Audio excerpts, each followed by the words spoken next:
बिहार की राजनीति में इन दिनों तूफान मचा हुआ है और आने वाले समय में सियासी तूफान के साइड इफेक्ट्स देखा जाना तय है, क्योंकि कुछ समीकरण नए ऐसे बन सकते हैं जिनके प्रभाव भी दूरगामी होंगे। लेकिन ये बात शुरू कहां से होती है? क्योंकि लोक जनशक्ति पार्टी रामविलास पासवान की मृत्यु के बाद उनके उत्तराधिकारी जो समझे जा रहे थे चिराग पासवान, उनके चाचा ने जिस तरीके का खेल उनके साथ किया और पार्टी के 6 सांसदों में से 5 को वो ले उड़े और लोजपा पर अब एक तरीके से उनका हक काबिज माना जा रहा है। तो देखने वाली बात ये होगी कि चिराग पासवान अपने पिता की इस विरासत को आगे बढ़ा पाते हैं या नहीं, लेकिन ये तय है कि इतनी आसानी से उसे हाथ से नहीं जाने देंगे, जिसकी प्रक्रिया तय हो चुकी है।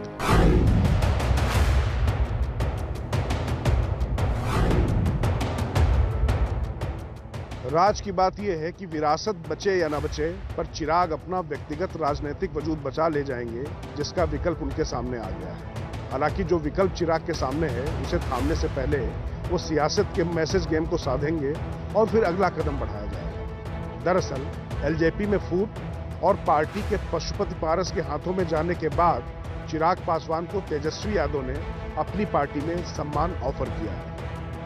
तेजस्वी की दलील है कि उनके पिता लालू और रामविलास पासवान ने बिहार के लिए साथ काम किया है, लिहाजा उनकी और चिराग की जोड़ी काम क्यों नहीं कर सकती। हालांकि इस ऑफर पर चिराग पासवान ने अपना स्टैंड साफ नहीं किया है, लेकिन ऐसा माना जा रहा है कि उनके पास शायद और कोई विकल्प नहीं बचा हुआ है, क्योंकि उनके राम यानी पीएम नरेंद्र मोदी मुंह फेर चुके हैं नीतीश कुमार के प्रेम में। तो ऐसी स्थिति में चिराग पासवान के लिए ज्यादा विकल्प नहीं है, लेकिन उससे पहले वो अपनी राजनीतिक हैसियत बढ़ा लेना चाहते हैं, ताकि वहां पर भी वो तेजस्वी के पिछलग्गू ना बने।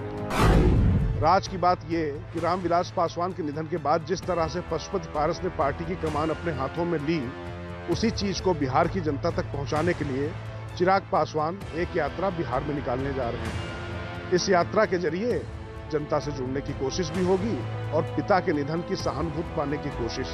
हालांकि विधानसभा चुनाव में यह सहानुभूति चिराग पासवान और उनकी पार्टी हासिल नहीं कर पाए थे, लेकिन झटकों के इस दौर में पार्टी भले ही हाथ में ना रही, लेकिन सहानुभूति पाने की एक उम्मीद तो जगी है।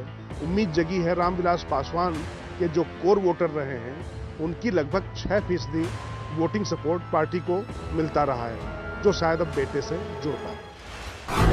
तो ये हनुमान जब अपने राम यानी मोदी से निराश हो चुका है, तो उसके पास आरजेडी में जाने के अलावा कोई विकल्प नहीं दिखाई पड़ता है। जैसा कि मैंने आपको बताया कि लेकिन अपनी राजनीतिक हैसियत बढ़ाए बगैर वो पिछलग्गू बनकर नहीं जाना चाहते हैं। तो इसके लिए उन्होंने क्या तय किया है कि विरासत पर और सहानुभूति के जरिए पूरा हक मांगेंगे और जनता के बीच जाएंगे।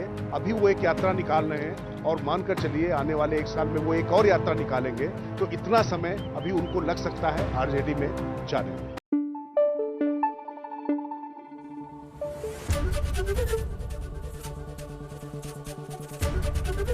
एबीपी न्यूज आपको रखे आगे।